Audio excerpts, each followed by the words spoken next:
Hi. Hi, do you want to clap? No, you clap. Oh, okay. 3, 2. Hang about. Does that mean you're on an iPad?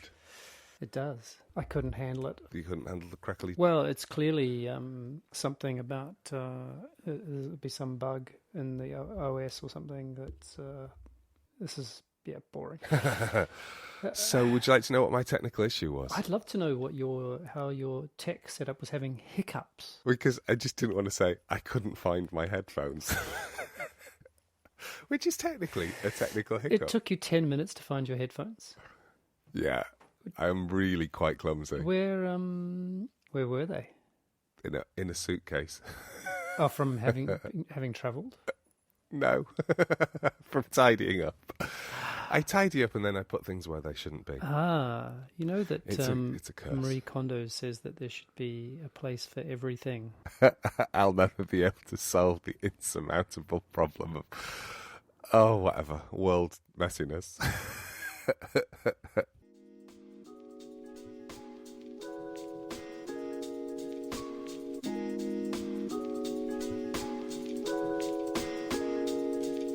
This is a podcast in which two friends talk about the pleasures, absurdities, and imperfections of being human. I'm Simon Ellis. And I'm Lee Miller. Welcome to Midlifing.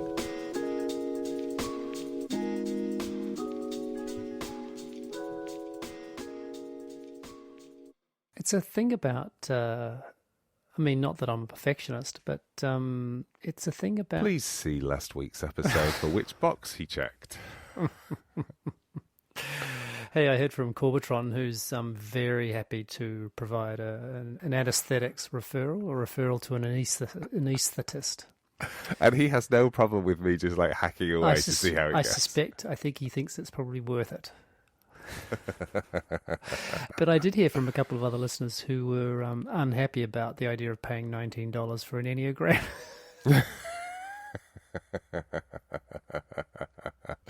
Oh well. They obviously looked at the fine print, which we did not. Which we didn't. We got to, what was it, page 1? Page 1 I was looking on a phone as well, so maybe it was.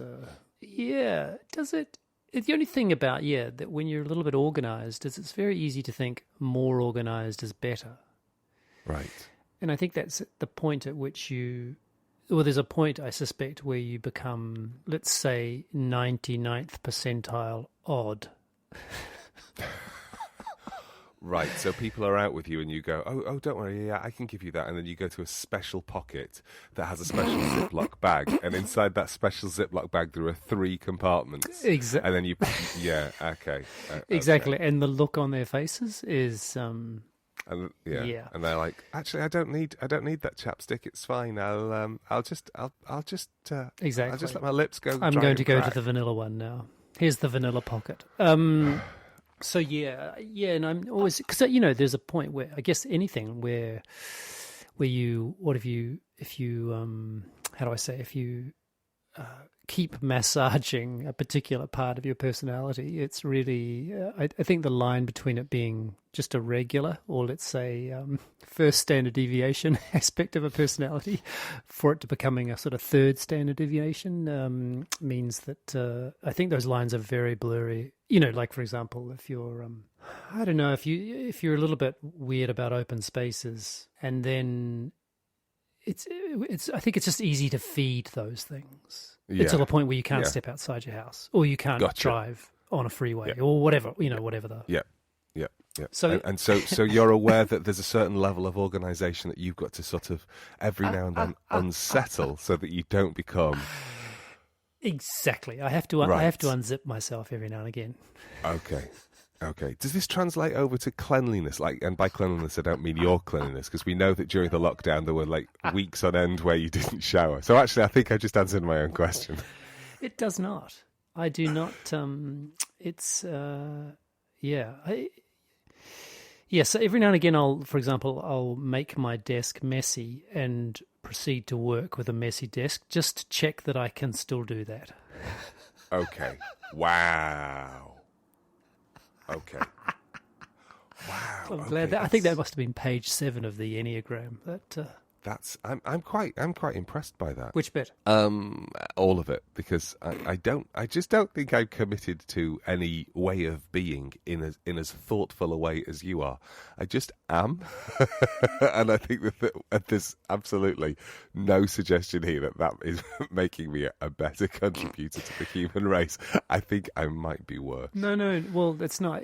Also, I'm not. I think that's who I am as well. Yeah. But all I'm saying is I'm just aware that feeding that kind of... Marie will tip you over the edge if you start to go, does this bring me joy when you hold every single thing? Yes, it's really hard when you're going through all the bits of your granola in the morning. Oh, here's that. here's this, cooked half piece of pecan nut. Does this spark joy? Mm-hmm. Yes, exactly. I tidied up the top of the fridge yesterday. Oh, God, that's a terrifying thought. I mean, just tops of fridges around the world, I got loads of things down, washed them, cleaned them, dried them. And put them back. And then, I put them on the window ledge by the front door, which, if you remember, is a very, very big window yes. ledge. So I've left everything there, like offerings to the charity shop gods. And Bob will be taking them. Ah. Yeah, I was feeling quite proud of myself. And then... when I put everything back on top of the other things that I was keeping back on top of the fridge, I looked and went, it doesn't look any different at all. But then I think perhaps I was imagining it was going to look completely clear, which is ridiculous because I had put things back there. Yes, that circumstance, I'm ruthless. Gone. You see, now I can't do that because I found a set of East German coffee cups. How could you possibly throw those out? Oh, they were beautiful. Which you never use. We've never used. We are now. They've gone into the dishwasher and will be used for breakfast this morning. Exciting. I have had quite a week. Oh, you have? How are you? I mean, it's early. Well, we should say it's early, by the way. We're recording very early. Which is probably why I couldn't find my headphones, because I wasn't fully compass mentis. I'm sorry. It's my fault, indeed, that we are No, you gave me a... No. You gave me a range of options, and I chose this one, so there can be no blame. But I was... sorry, I'm just trying to switch off my ring light, because it is now shining in my eyes for no reason. I forget you actually do have a ring light. I do have a ring light. I forget I have a ring light as well. But it's At what handy. point in your life did you think, I really need a ring light? It was the point at which Bob brought it back from a charity shop. Oh, so someone else had thought they really needed one and then learned that they didn't really need one. Yeah, exactly. And also your YouTube channel is huge now. Oh, it is, It's in the show notes. Yeah, I was going to say, if people are interested in watching me... breakdance and also...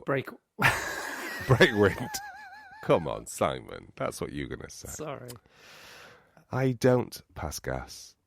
Okay.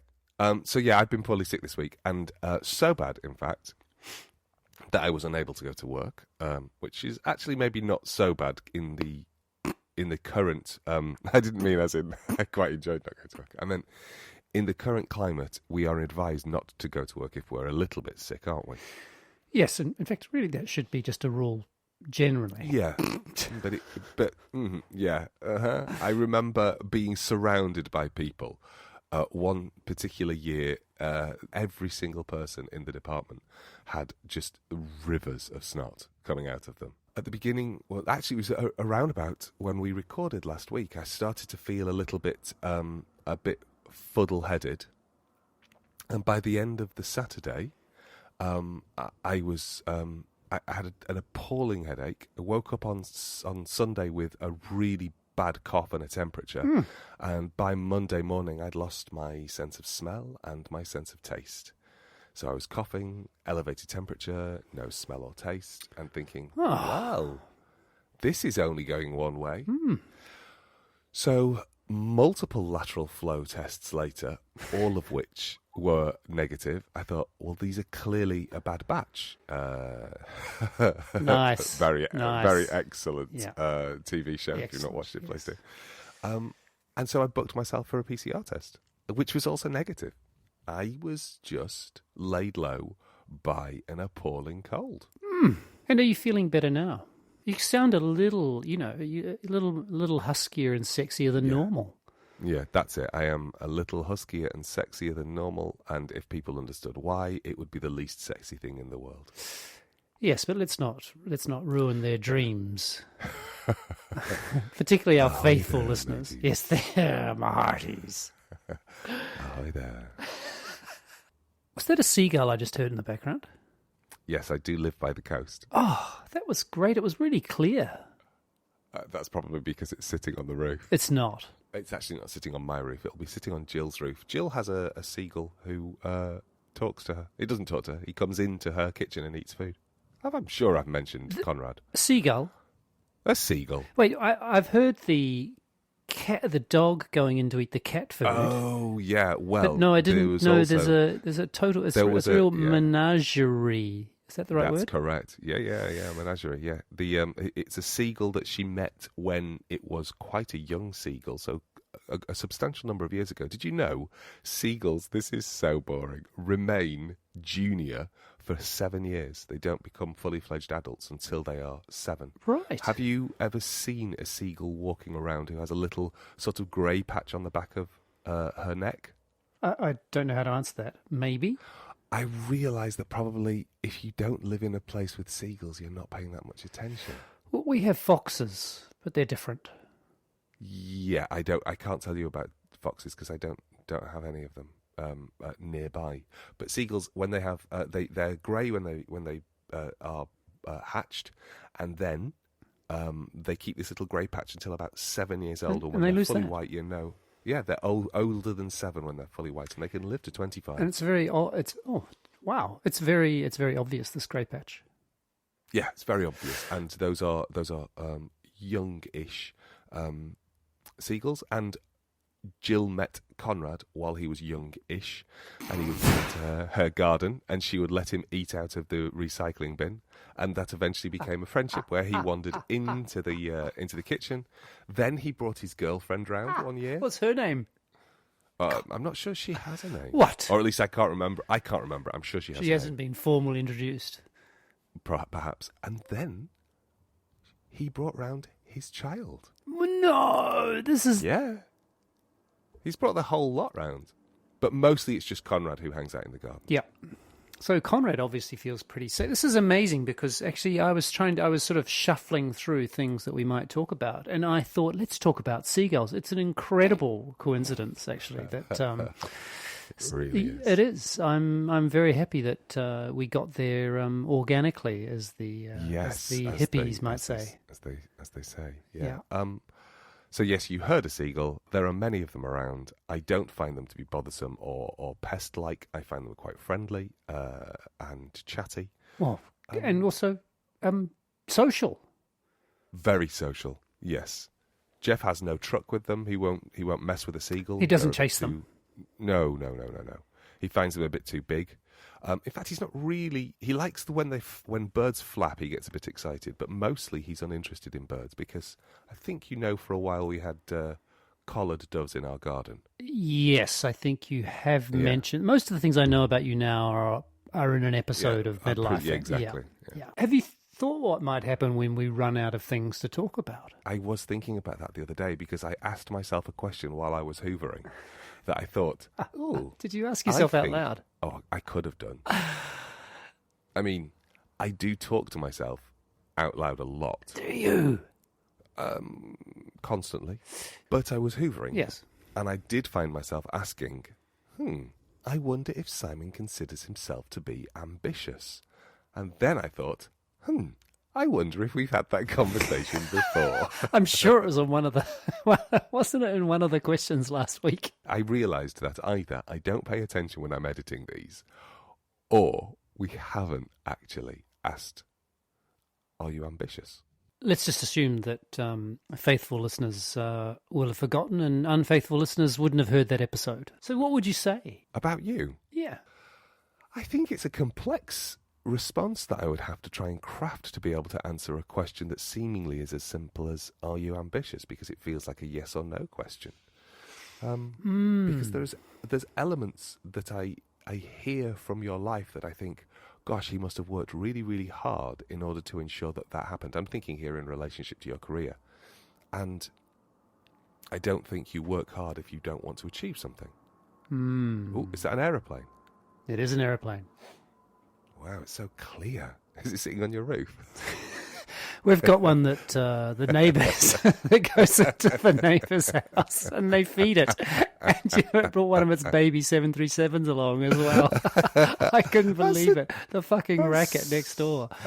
I don't know what they feed. They grow up so quickly. I'm the godfather, actually, to one.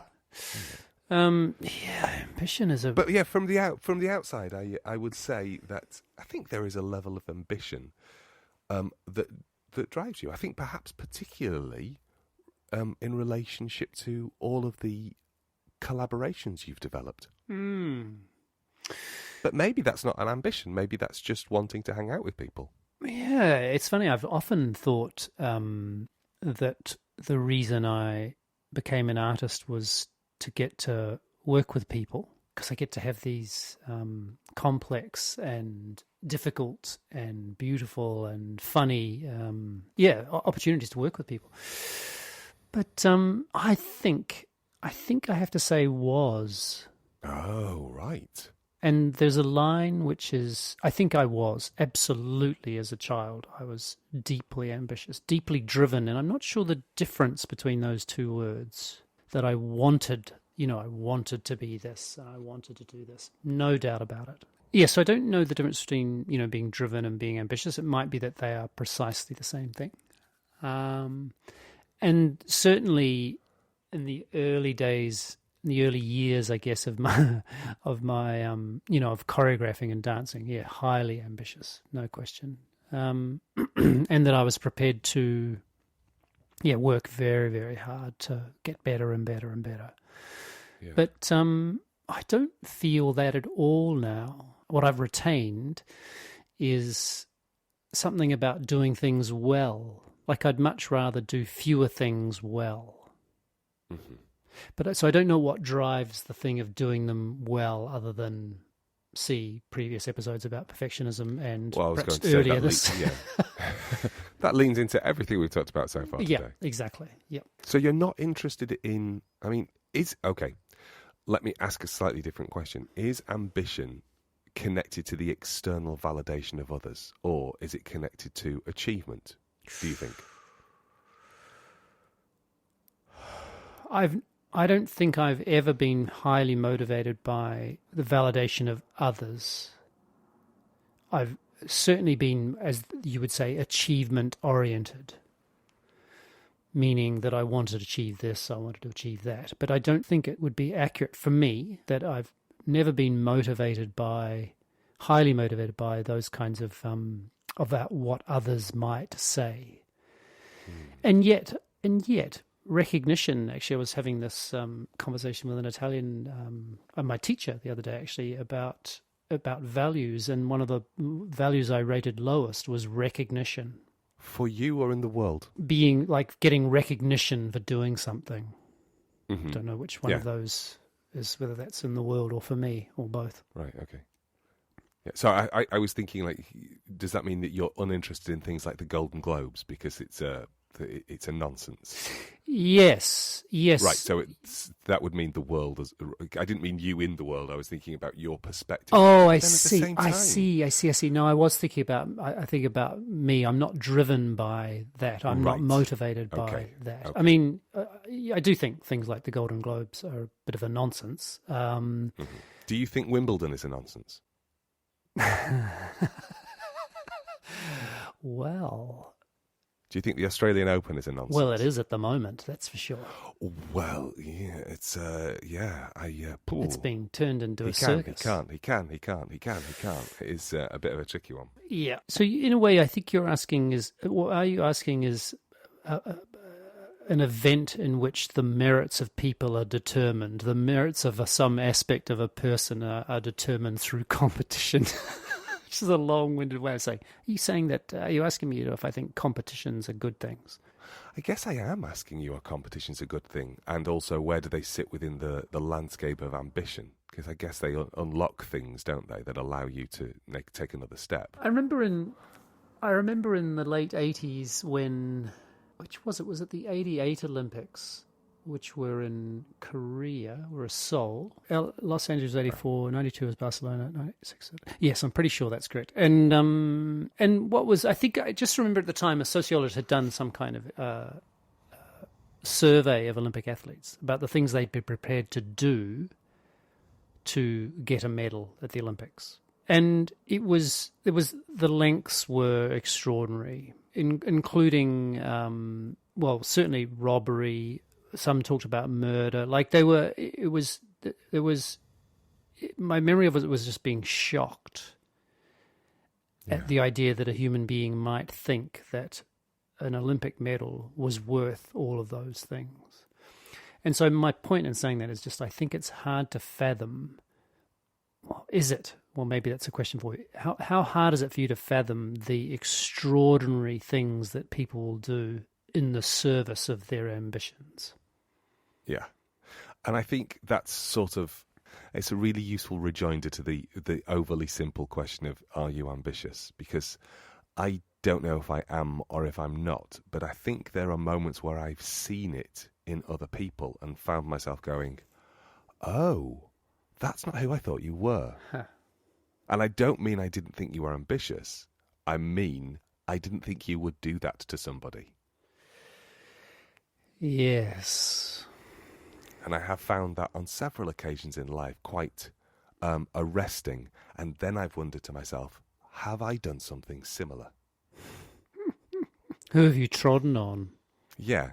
Who have I pushed out of the way?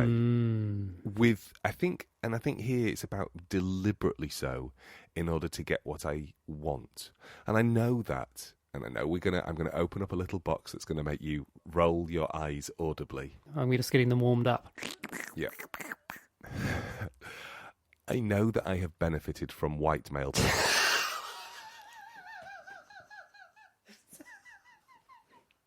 Sorry, I went for a full laugh as opposed to just an eye roll. But I am aware that there will be people who have sort of been on the journey of my career with me, and I don't necessarily mean directly, but people who sort of sat alongside of me in various roles and thought to themselves, "How the hell did he?" I am at least as capable as he is. How on earth did he? Well, I thought it last week when you started going on about the book chapter you're writing about the body, performance, and technology. What? Oh, wait, I'm from a little country. That's not how exclusion works. We were colonised. You were a colonizer. Wait. Get it the right way round. How can that be? What do you mean, how can that be? Let's just check. I'm pretty confident. If we were to look into my whakapapa, you would find that it's as white as... It's pretty heavily European. I was going to say, in this podcast, you were the whitest person here. Yeah, I think pink. I think you anyway skew to ivory. Skew ivory. But I'm sure there are people who have that's what I mean by having sort of benefited from white male privilege, that kind of stuff. But at the same time, I wonder, have I done things that go over and above just being the regular privileges? Yeah, the regular privilege. Have I done stuff to prime the pump, as it were? Yes, I like that, prime the pump. But what do you get from thinking that? From thinking that I am privileged, or sort of at the heart of it, you're saying you and I are not in the positions we're in because of some pure meritocracy. Yeah, I think that's what I'm saying. Right? Yeah. And it's very hard for me to disagree with that. It's really hard for me to disagree with that. But what do we do with that? What? Oh, that's an interesting question, because I do sometimes wonder, what does that do to one's own ambition once you realise that you are benefiting as a result of somebody else being held in check? So what does that do to your ambition? Does it mean that you stop trying in order to do some kind of weird levelling of the playing field? And then I find myself going, well, that would work how? Does that stop white privilege happening? And then does that mean that only people of colour will benefit, or will some even more mediocre white man succeed? And I think I know the answer.